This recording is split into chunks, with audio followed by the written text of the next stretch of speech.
So, I mean, I guess we have to talk about, and I have mixed feelings about talking about politics. We try to keep to politics only where it intersects with technology, but in fact, there's a pretty big intersection. This is, of course, the concluding of President Trump's first week in office. A lot of executive orders, and one yesterday that seemed to have really triggered a reaction from Silicon Valley. I shouldn't even say that, from all of the tech community, and that's his ban on immigrants, visitors from 7 nations that are predominantly Muslim. But more than that, even green card holders, legal residents of the United States, were blocked at the border. There was some question of whether that was the intent. Apparently, the Border Control called the White House and said, now, do you want us to stop green card holders too? And they said, you bet. And a number of people were detained.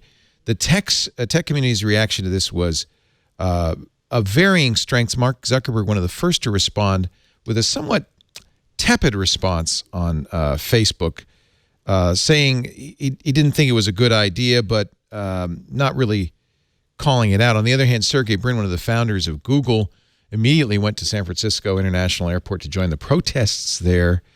There's Sergey. He, of course, is also an immigrant from the Soviet Union, Phil. I think so, yeah? I think so. Yeah. So why is Silicon Valley upset about this?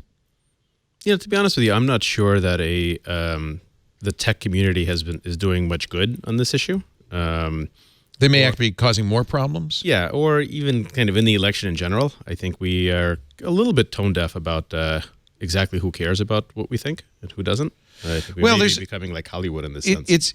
Good point, but it's reasonable for Google, for instance, that has nearly 200 employees that are blocked by this order. Of course. People were, if they were overseas, would not be able to come back to Google. Sure. Many Google employees said, since our colleagues can't travel, we are not going to travel anymore. Mm-hmm. Google issued a statement saying, we're concerned about the impact of this order and any proposals that could impose restrictions on Googlers and their families, or that could create barriers to bringing great talent to the U.S. We continue to make our views on these issues known to leaders in Washington and elsewhere.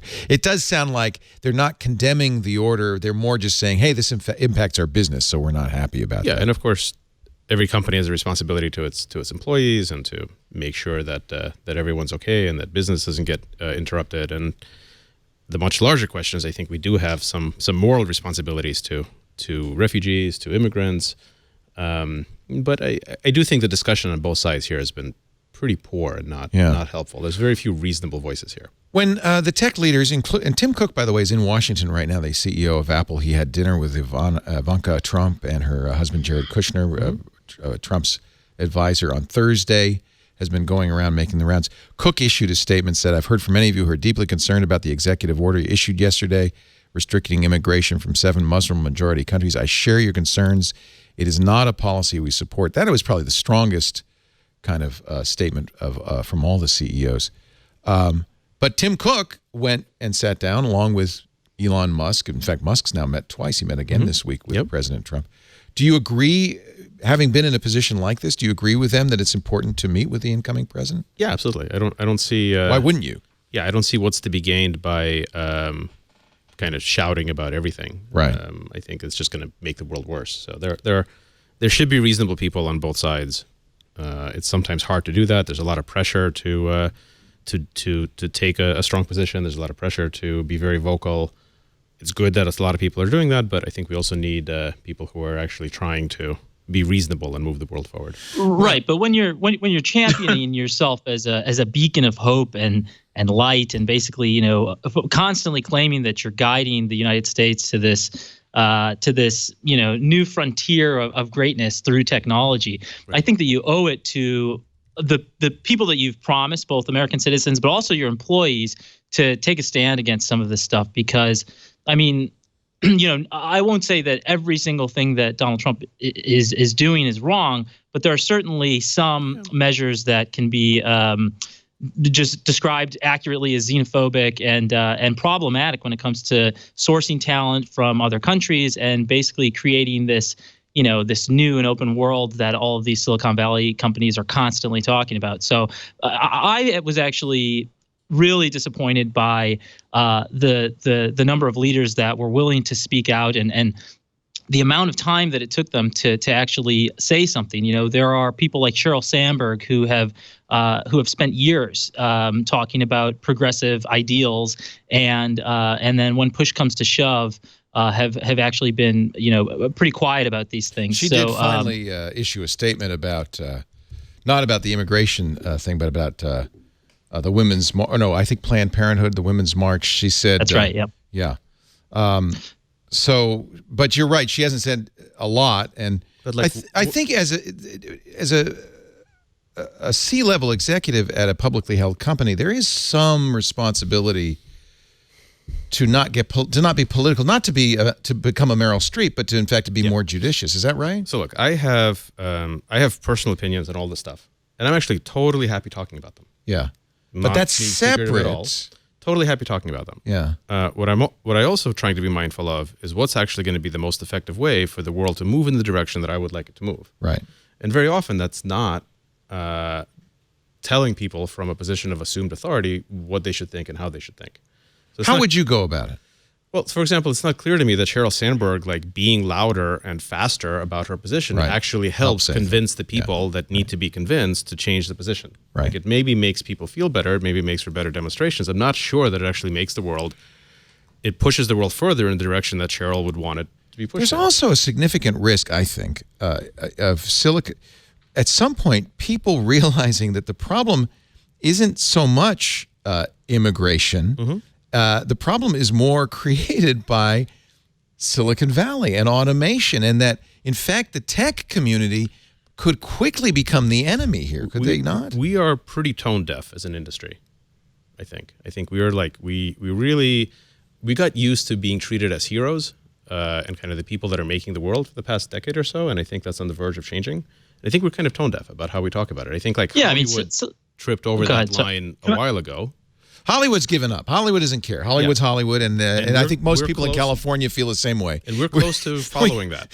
Right. And the tech industry could be going over that line. I would like us not to. I'd like us to remain effective, and I think that a little bit too much shouting hurts that. What I've learned over the past week is that Silicon Valley continues to exist in a bubble that is essentially unrelatable for a large majority of Americans, right?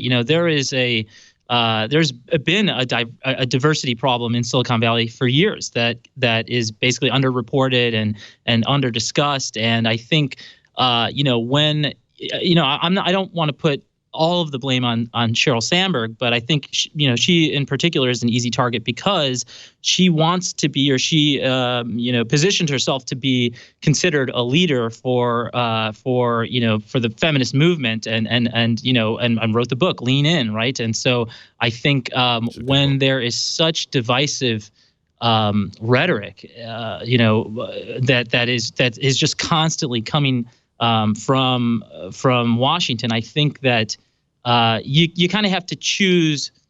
You kind of have to choose one way or another. Either you're purely a capitalist, and that's totally fine, and you can refrain from saying anything. But then you can't go on to expect to be treated as an authoritative leader on any progressive movement. So I think. I think, Phil, you're saying they shouldn't be a leader in the progressive movement. They should stick to their knitting and do their job. Although I can understand why Sergey Brin, who went to that protest, but I think as a private citizen, I don't think he said, I'm bearing the banner of Google, but as a private citizen, I feel strongly about this because I was a refugee. I think you got three different issues here that are being conflated. One is the issue of how publicly should people state their views? And the answer to that is as publicly as they want. Yeah. Everyone can make that decision and state them as publicly as they want. Right. Second issue is what is the proper role of someone speaking for a company? That's a different matter entirely. That's a different matter entirely. And then there's a third issue, which is what's most effective. Right. And it's that most effective issue where we are about to go over a cliff as an industry, where we're about to take everything that we in general think is important and significantly hold those things back by being perceived as hectoring and lecturing and being tone deaf and being out of touch. We will make the situation worse if we keep doing it. So can I say something? I've been real quiet because I'm trying not to do the yelling thing that you said because I'm prone to do that. I feel like we are on the edge right now, on the precipice of a patented "Oh, Doctor" rant. So as a person who doesn't live in the bubble, I think that you're generally wrong when you say that the tech community is tone deaf and that Hollywood is tone deaf. The country in a majority voted an opposite direction of what we currently have as a regime. The popular number of people. So that the way that people are speaking and when they speak out, it's not tone deaf in general unless you live in the middle of the country and you've seen your job creation go away.